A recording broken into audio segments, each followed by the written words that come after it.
Hey guys, welcome to this episode of Nature's Circus. This is Rascal, and I'm here with Mr.Saf. Hello. So, what do you think of when I say umbrellas? Rain. I like umbrellas. They're really nice. Can you see umbrellas as a center of an art piece or art installation? Oh yeah, I'm pretty sure there have been some art pieces made out of umbrellas. I could see umbrellas being an art piece, is what I mean. Okay.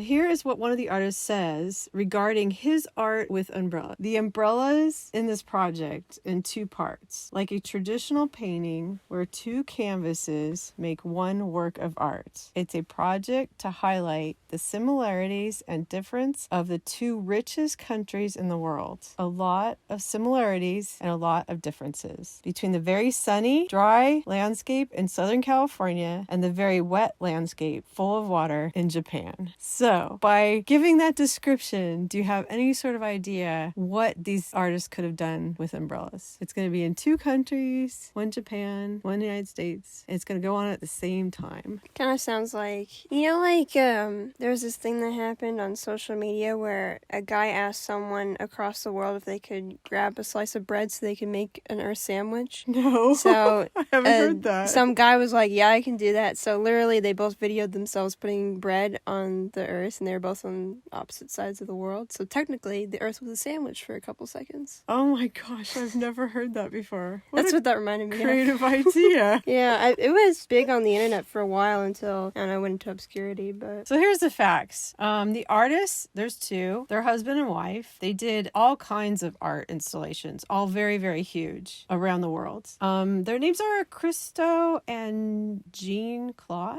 This took 8 years of planning for the umbrellas from 1984 to 1991. It cost, at the time, in 1990, $26 million, which is $56 million in 2023. Can you imagine an art installation costing $56 million?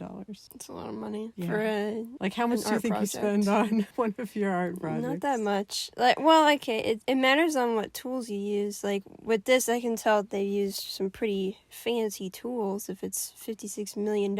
Also, they're, going all over the world for this project, too. I'm sure that costs money, so I'm not surprised. It was entirely funded through the artists by a project called the Umbrellas Joint Project for Japan and USA Corporation. No sponsorships were at all involved. So it was all privately funded, which a lot of art is, which is, pretty cool that people will provide their hard-earned money towards art endeavors. Yeah. So the art installation was to be in two locations, California and in the US and Japan. In California, it went from Gorman to the Grapevine, which is approximately 60 miles north of Los Angeles. It was in an 18-mile area. This particular part of California is less populated. It's more in the hills, and it's also known for poppy season. It's quite beautiful when it comes to the grass and the hillside. In Japan, it was north of, and here I'm going to probably not do well with these town names. So in Japan, it was north of Hitachaya and south of Satomai in Labarkia. No disrespect towards anything in Japan. I just unfortunately don't know how to pronounce these. They were in these towns, and it was much like how California was set up. It was in a 12-mile area, and it was put within rice areas and very wet areas of Japan. So you could see why it was vastly different. We have the gold blonde hills of grass in California, dry in California, and then we have the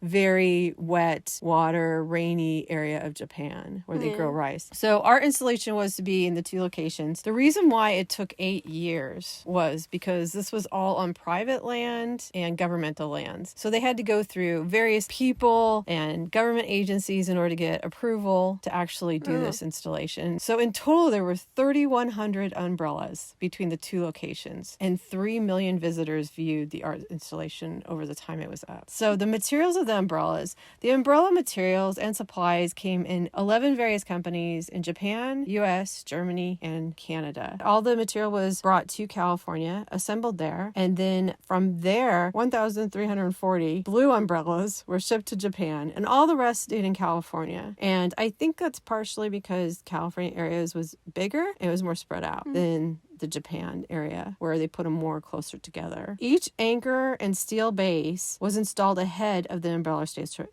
installation. So what they would do was that each base was approximately 485 pounds, and they would go in with helicopters, cranes, whatever they needed to place these bases everywhere that the umbrellas were going to be positioned in. The umbrellas were approximately 19 feet high and 28 feet wide. So we're talking some huge umbrellas. Goodness, yeah. Those are pretty big. Huge, and they weighed a lot. Here is some of the umbrella placements. In Japan, the umbrellas were placed close together and sometimes following the landscape, such as the shape of the rice fields. Due to the lavish vegetation of the year round in water, the umbrellas were blue. So that's why they specifically selected blue for Japan, because they're going to use the water areas. In California, due to the enormous uncultivated grazing land, the placement was more whimsical and were spread in every direction. The hills were covered in gold grass, and combined with the dry landscape, the umbrellas would be yellow. If you can picture like all kinds of blonde or gold grass hills, and the yellow would fit in with that type of scenery. I was there, so I can testify to this is about what it looked like. It was amazing and beautiful, and didn't live very far from it. When you got to the top of the summit and looked down, just like this picture's showing, it looked like this. It was just amazing to see all these umbrellas everywhere. Now, once they opened up the umbrellas, so once they put them in and into the bases and they opened the umbrellas, they stayed locked open. So they didn't come down, every night in any way or weather patterns or anything. They just stayed up. What do you think of large umbrellas hanging out, environment representing, I guess, the atmosphere around? It's definitely impressive for an art piece, and also I'm kind of curious on what it's all about. These were two artists that really strived for going as big as possible. Every art installation I looked up of theirs is huge. It's all some sort, it's usually like a structure, it could be huge trees, bridges, buildings, that they are putting a little bit of a message, but I don't know if there's a message to everything they're doing. I think they're doing stuff for the mere fact that you need to look at something a different way, such as like the umbrellas. It made you actually look at the scenery. So I don't know if we really have any huge art installation artists that do art installation like this anymore. You don't really see it as big as this anymore. Like, I have seen big art pieces, but not like you go across the world to make a big enough art piece. Yeah, and the amount of money this took to put together is pretty impressive. This would not be Nature's Circus if there wasn't a little bit of something else added in. Yeah. There was a murder by an umbrella. Oh. An umbrella did murder, actually, two people, one in California and one in Japan. California, every year, has this thing called Santa Ana winds. If they took 8 years to plan this, I'm kind of wondering if they ever looked at the weather in these locations, because Santa Ana winds come at exactly the time that they put these umbrellas up in the fall. And the Santa Ana winds are the most powerful thing you could ever be in certain times of the year. They will literally blow you over. They will blow trucks over. They will blow trees over. It's like when you learn how to drive in California, or Southern California mainly, you definitely learn how to drive in the wind. Driving in the snow, driving in the ice. You have to also learn in California, Southern California, you have to learn how to drive in the Santa Ana winds, because you will be blown all over the freeway or all over wherever you're at. But you say murder, right? Murder. Tragedy struck in California location when on October 26, 1991, Lori Kevile Matthews was killed when one of the umbrellas fell in a windstorm, trapping her against a boulder. The team decided to call for an early end to the project on October 27th, 1991. But I couldn't find the exact dates that it was supposed to last from. But I'm thinking probably a month, because a lot of the things I did pull up interviews online when people would say, how long is this going to be up for? And they'd say, 3 or 4 weeks, or they'd say some arbitrary number. So I'm thinking it was probably supposed to last somewhere around 30 days, a month. So it lasted about 18 days because of this tragic event. So the interesting thing about that statement is they say windstorm. And being from Southern California, I knew the word windstorm was, I don't know, it doesn't really encapsulate what the Santa Ana winds are. I did a little bit more research on Santa Ana winds to try to convey how strong these winds are. So these winds have been referred to as devil winds. These winds come every year to the region, usually during the fall. They're strong, extremely dry, and hot. Along with this is also fire season. That's because it's very dry at that time of year. And the winds will make the fires stronger by obviously pushing the fire everywhere. Yeah. That's the thing that kind of bothers me about this story, is that this art installation is amazing. They took 8 years. Did they never really look at the wind pattern or the weather pattern in California? Yeah. Because this actually could have been a much bigger problem. One of the umbrellas obviously came loose and pinned them against a boulder. That's how they died. I remember when this event happened. And the state of the umbrellas, though, because of the winds, they were torn. They were definitely coming apart everywhere. And I'm going to tell you right now, I couldn't find any. You're a really good internet sleuth. Maybe you can find pictures. But I remember those. I didn't take any pictures. That was before cell phones. I don't know. What do you think? Yeah, I mean, you're putting up big umbrellas, I'd assume. You'd look at the weather, maybe, because especially if the fabric and by how much money they poured into this, I'd assume that they'd look at every possible thing that could go wrong. Yeah, I'm very surprised that they didn't put something like a fence around the umbrellas, not like around the area, because I'm sure some people came up to it and maybe like drew on it, or like, I don't put past humans to vandalize art pieces because I've seen it before and it's pretty bad. I don't know if that happened or not, but it's very surprising to see two artists not do this amount of research and have really a lot of faith in the public not to go up to the umbrellas and like knock it over or something like that. I don't know if they actually could have knocked them over. Couldn't find anything on the actual planning. I went on there's an actual official website for these artists, and I could not find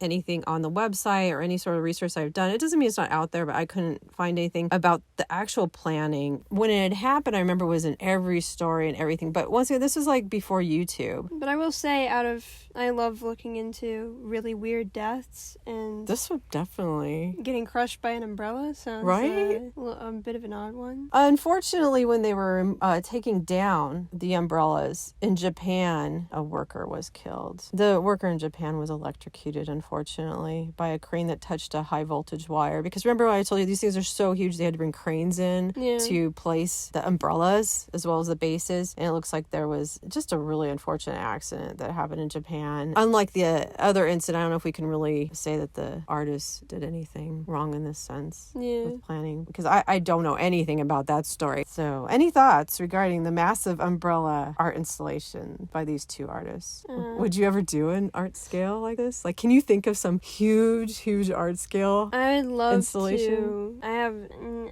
an artist. I think about random ideas, and I'd love to make big paintings one day, huge ones. Like, not the, like, I just have, like, paper-sized stuff, but I would really like to make bigger stuff. Not this big, though. I wouldn't go, like, across the world to put up umbrellas. I am curious on, a lot of art is your interpretation, but I am curious on what the artists were going for. I know I said that before, but I don't know if they ever said, like... Really, there's that one paragraph I told you, it came from their website on how they described it. The umbrellas is a project in 2 parts, like a traditional painting, or 2 canvases. So kind of like your sandwich idea. One person on one side of the world, the other on the other. That's what I was thinking. It was bringing the world together in an odd way. Yeah. Which is cool. Yeah, he goes on to say it's a project to highlight the similarities and the differences of the 2 richest countries in the world. And a lot of the similarities and a lot of differences between the very sunny, dry landscape in California and the very wet landscape and water regions of Japan. So I think it was the artist trying to bring 2 countries that have so many similarities really together even more by showing them well-placed umbrellas. Look, we both have umbrellas. Now we're both more similar.